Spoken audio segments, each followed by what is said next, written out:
नमस्कार, मैं कुमार आशीर्वाद, कलेक्टर सोलापुर।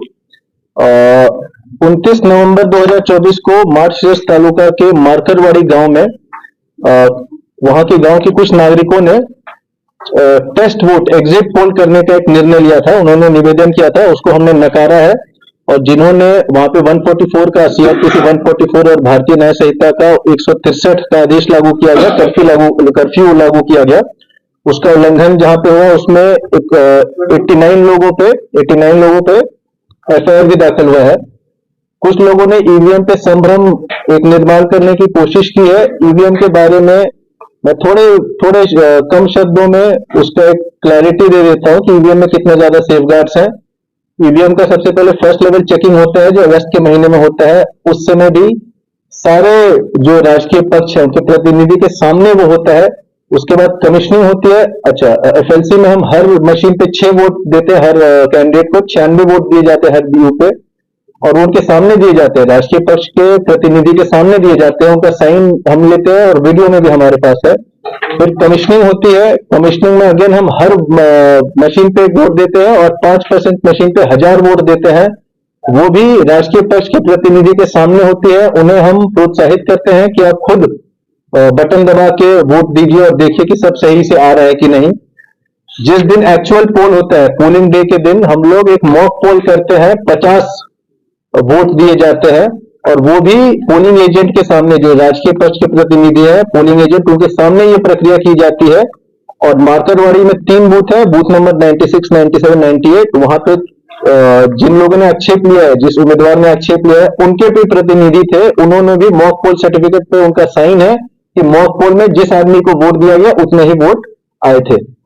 EVM में जो टेक्निकल एस्पेक्ट अगर आप देखेंगे तो इसमें कोई इंटरनेट कनेक्टिविटी नहीं है, ब्लूटूथ कनेक्टिविटी नहीं है, इसमें एक्सटर्नल पोर्ट नहीं है, इसमें वायरलेस कनेक्टिविटी नहीं है, तो हैकिंग का कोई प्रश्न उठता ही नहीं है। इलेक्ट्रोमैग्नेटिक शील्डिंग इसमें रहती है, इसमें इलेक्ट्रोमैग्नेटिक पल्स, इसमें इंटरफेरेंस नहीं किया जा सकता है। इसका जो माइक्रो कंट्रोलर चिप है वो एक टाइम प्रोग्रामेबल है, एक ही टाइम आप उसमें प्रोग्राम लिख सकते हैं और उसके बाद उसमें आप प्रोग्राम चेंज नहीं कर सकते हैं। सो अगर मॉक पोल में, एक्चुअल पोल के दिन जो हम 50 वोट की मॉक पोल लेते हैं, अगर कुछ गड़बड़ होता है तो उसी समय गड़बड़ आता है, उसके बाद कैसे गड़बड़ आता है? मॉक पोल में सब कुछ सही आया, फिर अचानक से क्या जादू हो गया कि एक्चुअल पोल में गड़बड़ आने लगा? इसलिए हर प्रोसेस पे, हर स्टेप पे लोग जो प्रतिनिधि हैं, राजकीय पक्ष के प्रतिनिधि को हम इन्वॉल्व करते हैं। स्टार्टिंग से एंड तक उनके सामने सब कुछ होता है, जो हमारे पास वीडियो में है, जिनका हमारे पास साइन है। और टेक्निकल एस्पेक्ट के बारे में भी मैंने आपको जानकारी दी है। लास्ट में मारकरवाड़ी में जो टेस्ट पोल का जो उन्होंने प्रयोग जो करना चाह रहे थे, जो हमने होने नहीं दिया, उसमें हमने इतनी 89 लोगों पर FIR किया है। इतनी कड़क कार्रवाई हमने क्यों की? क्योंकि इलेक्शन लेने का अधिकार जो है रिप्रेजेंटेटिव ऑफ पीपल एक्ट 1951 के हिसाब से, उसके कलम 19 और 20 और 20 के हिसाब से सिर्फ और सिर्फ इलेक्शन कमीशन ऑफ इंडिया और उसके मशीनरी को है, और कोई ये वोट या कोई भी एग्जिट पोल, टेस्ट पोल नहीं करवा सकता बैलेट पेपर पे। इसलिए हमने कड़क कार्रवाई की है। मैं सबसे अनुरोध करूंगा कि ECI.gov.in पे आप अगर फ्रीक्वेंटली आस्क्ड क्वेश्चन के सेक्शन में जाएंगे तो हर एक उत्तर, EVM के बारे में जो भी आपके मन में प्रश्न होंगे, वो हर एक प्रश्न का उत्तर बहुत ही सफाई से, बहुत ही सरल भाषा में वहां दिया हुआ है। तो मेरी सबसे विनंती होगी कि पहले आप वो चीजों को पढ़े, उस वेबसाइट को विजिट करें और उसके बाद EVM के बारे में अपना मत बनाएं।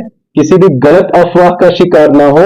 जो भी इलेक्शन का प्रोसेस हुआ है बहुत ही क्लीनली हुआ है, किसी ने कभी कोई आक्षेप नहीं लिया है और बहुत क्लीनली हुआ है। मारकरवाड़ी का एक बहुत जो काफी लोग हैं वो उस अग्री करते हैं कि कोई गड़बड़ नहीं हुआ है, जिसको हमने वोट दी उसी का आया है। तो इस प्रकार का कोई भी अगर संभ्रम करने की कोशिश करता है तो उस पर हम कार्रवाई भी करेंगे। बट लोगों से फिर से पुनः मैं एक बार विनंती करता हूं कि ECI.gov.in के फ्रीक्वेंटली आस्क्ड क्वेश्चंस के सेक्शन में जाके EVM के बारे में जाने, आपको सारी चीजें क्लियर हो जाएंगी। बहुत बहुत धन्यवाद।